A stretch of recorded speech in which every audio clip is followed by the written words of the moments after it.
Hello, everyone. My name is Fiordalisa Griffith.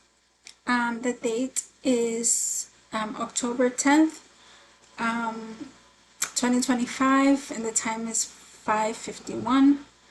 Um, I am recording this video because I wanted to share my experience reading a book.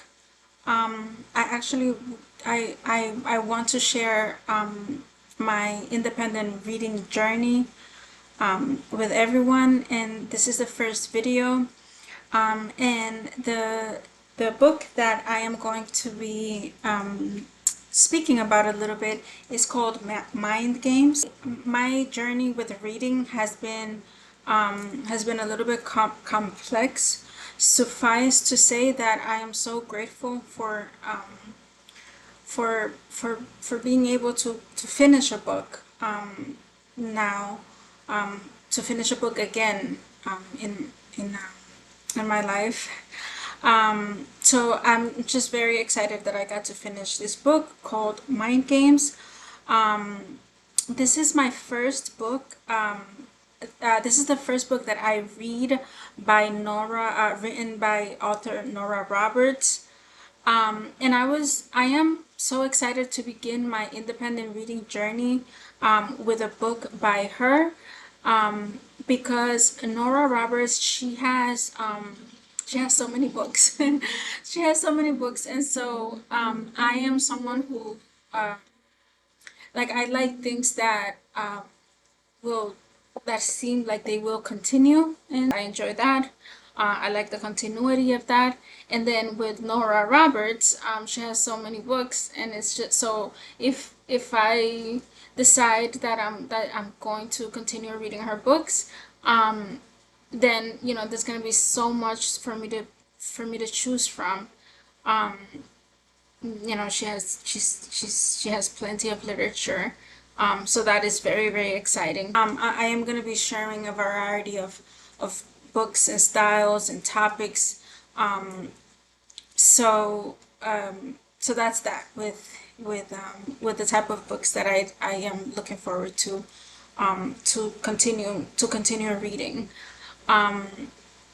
So Mind Games is the story of a young woman.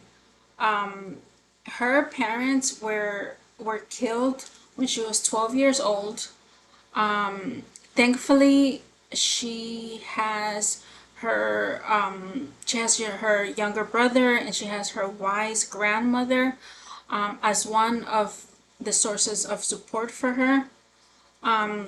So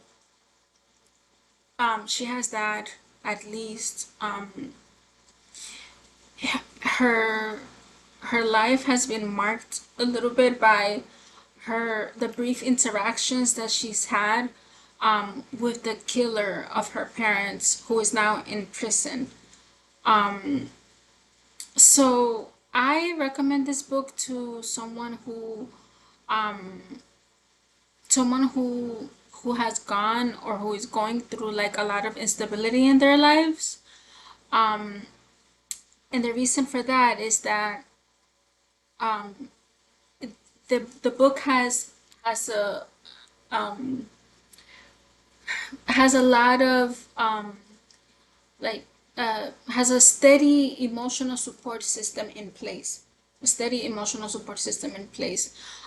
There's a lot of talk about bonds of love and familial connection, and it is very soothing, very, very soothing. So the love is abundant in every chapter. So that's one type of audience that I would recommend this book to. Of course, it's not exclusive,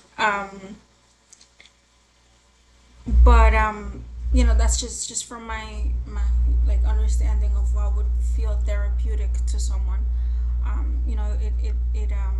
There's a solid foundation of love and connection. Um, all right, so I finished reading Mind Games by Nora Roberts, and I've started reading. Today I started reading a book that is called um, Another Place at the Table. So I am I'm in the second or third chapter, and I had to stop because I had to break away from the realization that there are a lot of bad things that that confronts the human experience. I mean, like right now we live in a world where there's a lot of stuff that happens. There's technology that interacts with the brain and that could feel horrific. There's losses that an individual may encounter, and this book deals with that, with well, actually both books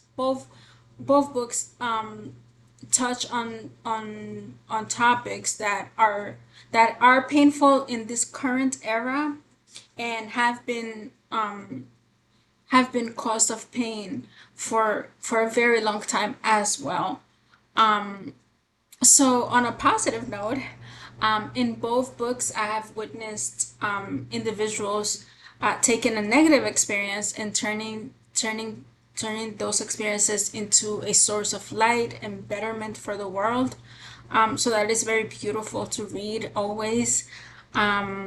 So with that, I'll end it for now. And thank you so much for listening to me.